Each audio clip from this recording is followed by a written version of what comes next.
everyone. Thank you for tuning in to our Scholar Spotlight. Please be sure to let us know in the comments where you're watching from. My name is Brad Fulton, and I serve as the director of the Faith and Prejudice Institute, which is part of the larger Faith and Prejudice movement. Our mission is to convene, equip, and mobilize churches to build bridges to racial equity. At the Institute, we focus on curating and disseminating research on race and religion. Our aim is to cultivate an informed and inspired public on this topic. As part of our Scholar Spotlight series, today we are interviewing Professor Melissa Borja. Dr. Borja earned her PhD in history from Columbia University. She also earned a master's degree from the University of Chicago and did her undergrad at Harvard University. She's currently a professor at the University of Michigan. Not only is Professor Borja an incredible researcher, she's an active public scholar. Among her many roles, she's an advisor for the Vietnamese Boat People Project and a senior advisor to the Religion and Resettlement Project based at Princeton University. Earlier this year, USA Today named Professor Borja Indiana's Woman of the Year. Today, we'll be discussing her forthcoming book, Follow the New Way, Hmong Refugee Resettlement Policy and Hmong Religious Change. Thank you, Professor Borja, for joining us. It's an honor to be here. Thank you for inviting me. Great. Well, before we get started talking about your book, can you tell us about your background and how you ended up becoming a professor who studies religion and migration? I think this is a great question because I think the work we do as researchers and as community members is always rooted in our personal story. So my parents are both immigrants from the Philippines. I was born and raised in Saginaw, Michigan. And growing up, I was always interested in stories of migration because that was my own family's experience. I was also always very interested in issues of religious diversity, religious pluralism.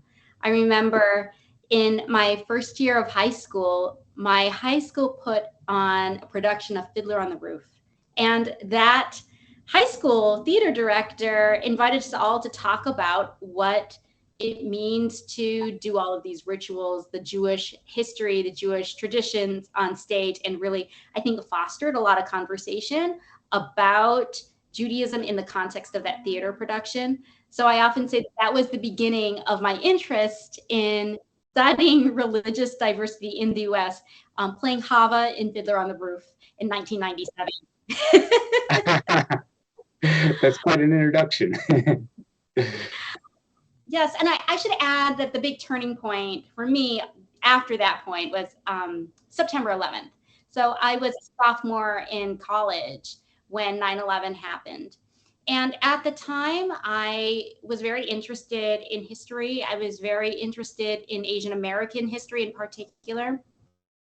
But that event really showcased to me the importance of the possibility of the intersection of racial and religious hostility. So the Islamophobia that erupted in the aftermath of 9/11, the Islamophobia that affected a lot of people in Michigan, because Michigan has a huge presence of Arab and Muslim Americans. That was really important to me to understand. So beginning in my sophomore year of college, I really began to grapple with this fundamental question, which continues to animate my work today, which is how do people get along with other people across lines of religious difference? What does it mean to honor values of religious pluralism?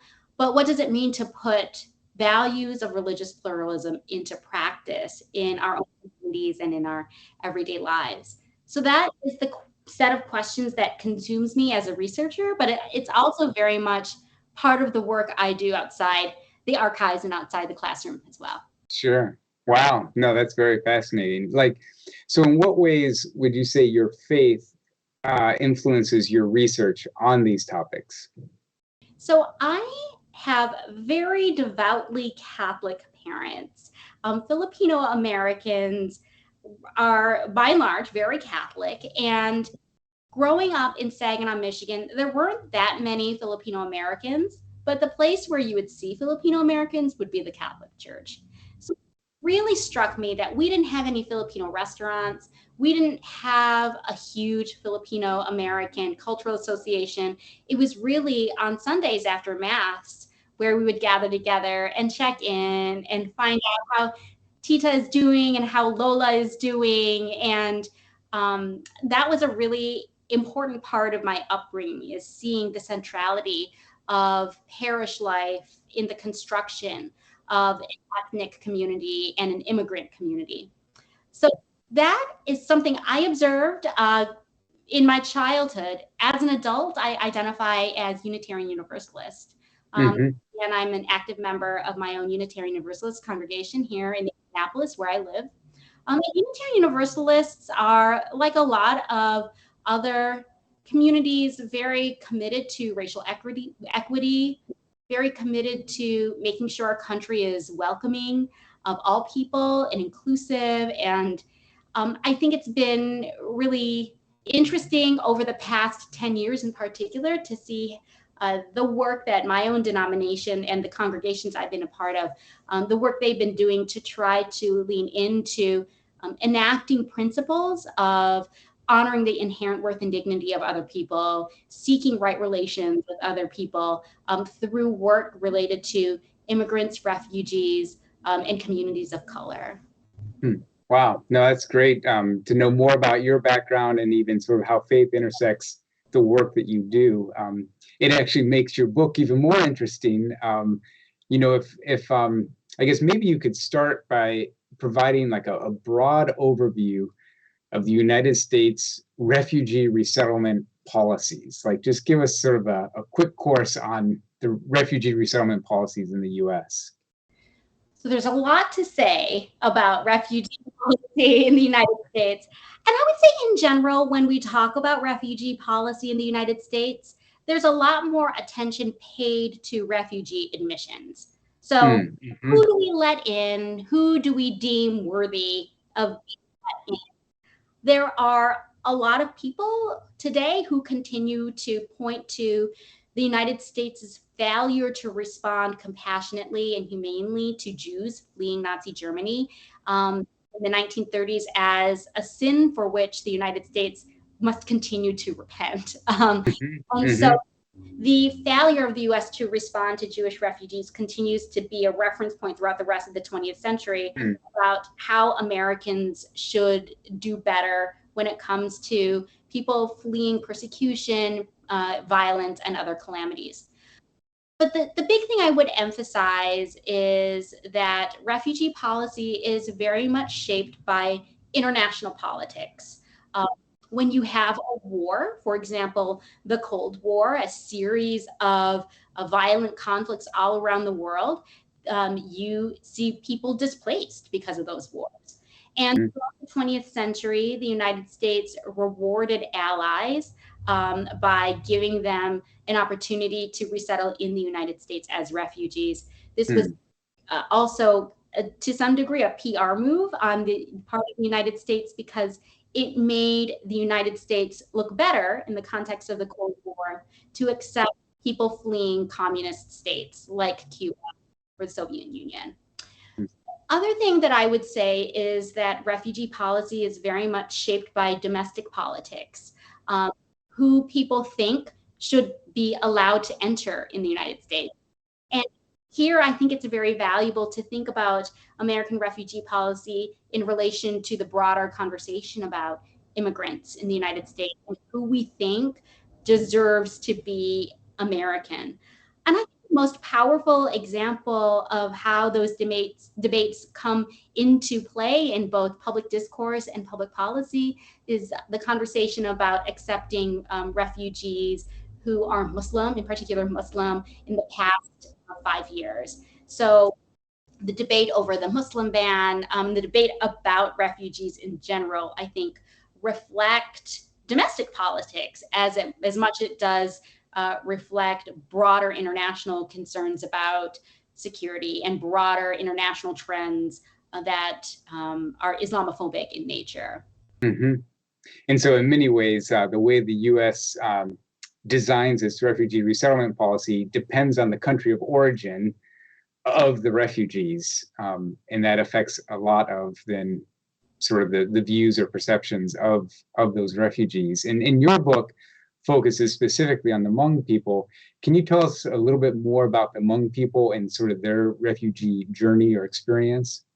Yes. So Hmong people are an ethnic group, originally an ethnic group living in Asia, Southeast Asia, countries like China, Thailand, Vietnam, Laos. These are countries with Hmong populations. They're not a population that has their own nation state. So they have a really long history of persecution and a very long history of living on the run. This is true even before the wars in Southeast Asia displaced many people.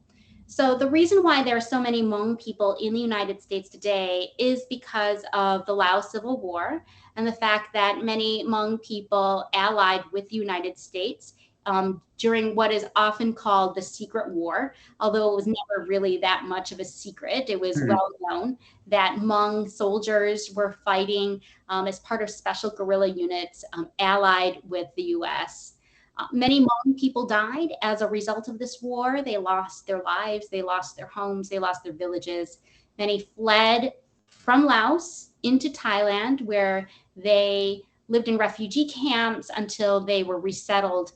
A lot of Hmong refugees went to the United States. Some also went to Canada and Australia, but the great majority went to the United States. I mean, there are very large pockets of Hmong populations in the upper Midwest. So the famous gymnast Suni Lee, who won the gold medal last year, she is Hmong American in what I describe as the epicenter of Hmong America, St. Paul, Minnesota. Also large populations in the Central Valley of California, North Carolina, Wisconsin, and Arkansas.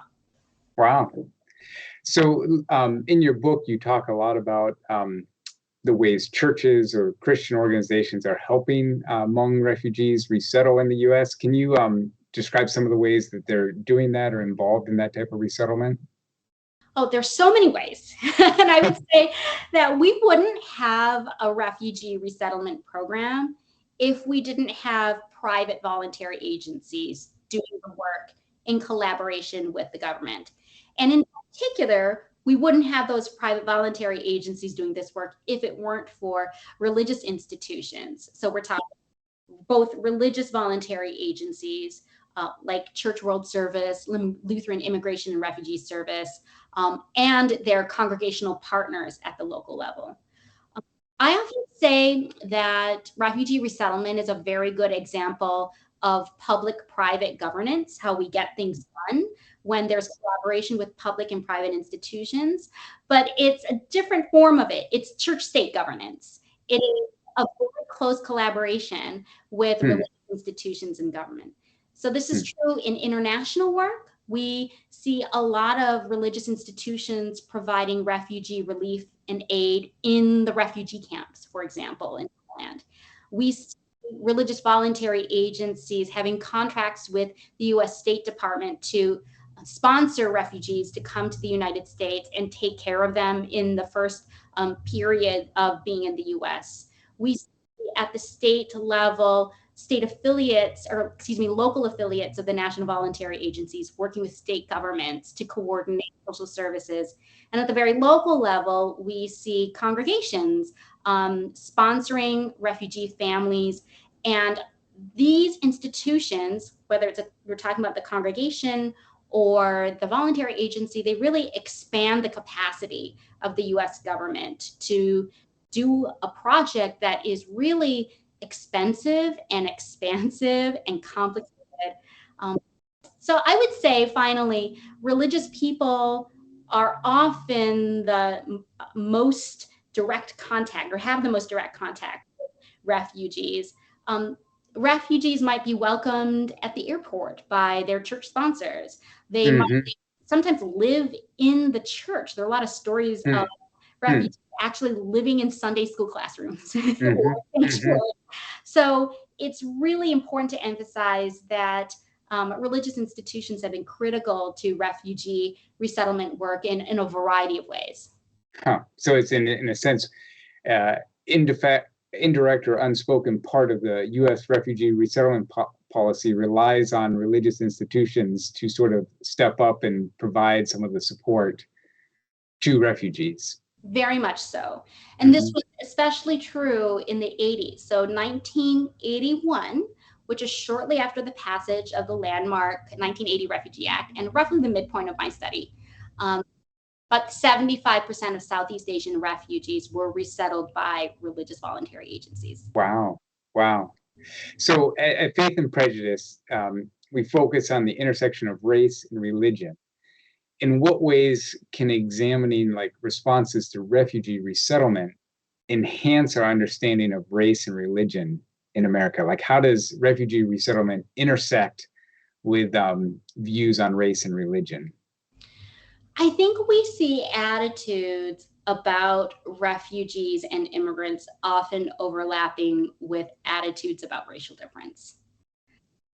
So I will say we begin with a very generous read of American Christians, specifically white American Christians' responses to refugees. It is really important to emphasize, like I've already said, that a lot of American Christian people, white Christian people, have been very, very generous to refugees. And this generosity can arise from a lot of different feelings. Maybe, for example, guilt about the Vietnam War was something I heard often. Sometimes it can be a desire to enact liberal principles of racial justice. So there are a lot of different reasons why people will make an effort to welcome refugees, welcome immigrants, and a lot of it has to do with a desire to be inclusive, a desire to honor diversity, whether it's racial diversity or cultural diversity. But one thing that I also think is worth saying is refugee resettlement has historically been quite unpopular in the United States. So if you look at public opinion polls from the 1930s, 1970s, and the 2010s, never has there been a majority of Americans who support refugees being admitted in the United States. It's always been very unpopular. And I think a lot of it has to do with race and racial difference and racism. And you see that very clearly in the 1970s when you see, for example, a New York Times article about Niceville, Florida. I'll give you a hint. They weren't actually that nice in their responses to Vietnamese refugees because they were talking about how Vietnamese refugees were dirty, carrying diseases, some of the same yellow peril discourses we've seen for a long time. They were recycling it and applying it towards Vietnamese refugees. There was even talk of at one local high school starting a Ku Klux Klan. That was clearly racist sentiment animating the lack of welcoming attitudes in Niceville, Florida. But we see a similar overlap of racial and religious hostility in the 2010s with, I think, opposition to Muslim refugees. And here, I think the overlap of racial and religious difference is important to emphasize. No, I think that's really important and a key distinction. Like, based on your research, what are some reasons that you observed why some churches are hesitant to become involved in refugee resettlement? There are a lot of reasons. I think it often has to do with fear of other people being dangerous, being a national security threat. That was an argument used in the 2010s. It was also an argument used in the 1970s against the Vietnamese refugees. Fear of people being culturally unassimilable, and antagonism towards people who are often seen as inferior or cultural primitives. If they're not dangerous, they're primitive. That was a discourse that was often associated among refugees. The accusation that they are not modern enough to survive America. I would also say the hesitation has to do with a very deep strain of nativist, xenophobic politics within some churches. And I want to really sort of nuance what I say by pointing out that there's been really great research that shows that historically churches have often been very supportive of refugees and immigrants. But we also know that churches are sites of a lot of anti-immigrant and anti-refugee sentiment. And you can see that in a lot of the public opinion polling even today, where people who really insist on very strict border rules, these are people who are also aligning with white Christian nationalist politics in general. Mm-hmm, mm-hmm. Well, and so then obviously for your book, you found some congregations that were actively involved in refugee resettlement. And so what was the distinguishing characteristics of those congregations that sort of like, what do you point to sort of say, oh, this is sort of explains why they're more inclined to be involved in refugee resettlement? So it's hard to tell because I think there were so many different reasons that the people I interviewed cited for why they got involved. I think if you were already coming from a congregation or a denomination that had a very explicit commitment to welcoming immigrants and welcoming refugees, you were more likely to, as a congregation, be willing to get involved in this work. So the leadership mattered. It's not surprising to me that a lot of Lutheran congregations were very involved because a Lutheran voluntary agency was very involved in refugee resettlement. So that seems really linked to me. I would also say one of the biggest factors was often a relationship, a personal relationship. Mm-hmm. I know that that's true in general, that when people knew someone who was stranded in Saigon, or more recently stranded in Kabul, maybe it was a military colleague they knew, that personal relationship compelled them to try to help and get involved, take action. And so there were a lot of church people who knew people in Vietnam or knew people in Laos because maybe they had been in the military or they had been a missionary in those countries before. And that encouraged people to want to get involved in refugee resettlement. And I should emphasize that churches did a lot of things other than initially welcoming refugees. They would often help them for many years to come, running English classes, for example, and elderly programs or programs for elders. And so once you see refugee communities enter or create thriving communities in the United States, and people in, say, St. Paul or Minneapolis understood that these new Hmong Americans were their neighbors, you began to see people act on the relationships in their own communities and want to get involved in supporting. So I think relationships are a big part of this as well. Well, and you've kind of addressed this, like at one level, congregations could say, we want to get involved in refugee resettlement, and it could feel overwhelming. Like, where do you begin? But like you had mentioned, like some English language classes, or even providing space for refugee families to live temporarily, like within the congregation. Can you name a few other ways, like just practical steps that congregations could take as sort of to get more involved in being a part of refugee resettlement? Yes, this is a great question. And I will say this as someone who, on the very day I submitted my final book manuscript to the press, I agreed to lead a congregational sponsorship committee at my own church to help a family from Afghanistan. So yeah. I've been involved in this both as a speaker, but as a community. So I would begin by seeing if there is a local affiliate of one of the voluntary agencies in your town. In Indianapolis, for example, Exodus, which is affiliated with Church World Service, is very involved in the community, resettles a lot of families. Reach out to them and see what they need. Maybe they need churches to sponsor refugee families. Maybe they need volunteers to teach English and be English conversation partners. Maybe they need someone to help organize all of the donated furniture and housewares. But see what they need.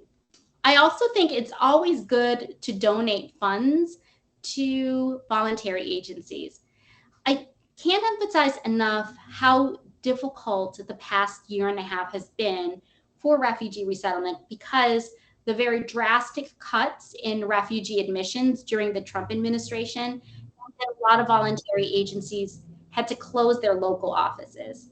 And then they had to scale back up very quickly when you saw many refugees arrive from Afghanistan, for example. Mm-hmm. And so making sure those voluntary agencies have the financial resources to do their work and hire staff, that makes a huge difference, and is another way to get involved, especially if you don't have a local voluntary agency in your community. Sure. Well, and that makes a lot of sense that congregations don't exist to be refugee resettlement agencies, but they can support the agencies that are already existing and come alongside them and say, hey, how can we help? Here's the resources that we have. What do you need and how can we contribute? So I think that's a really good point, that you don't have to overhaul everything you do as a congregation, but more come alongside what organizations are already doing. So that makes a lot of sense. I mean, I'm so glad that we had this opportunity to talk to you, Professor Borja. I really appreciate you joining us. As I think about refugee resettlement is a critical topic that often gets overlooked, especially if we're thinking about race and religion. We forget the component of refugees, and as you said, the larger question of immigration. And I really believe that your book is going to help people really better understand the experiences of refugees in the U.S. So I really appreciate you joining us and more so doing the research to write the book. And I want to thank everyone else who joined us today. If you want to learn more about Professor Borja and her research on religion and migration, I encourage you to check out her website. We're going to provide a link in the comments below. And I also highly recommend and encourage you to pre-order her book. There'll be a link for that as well. So I hope everyone has a great day, and thank you.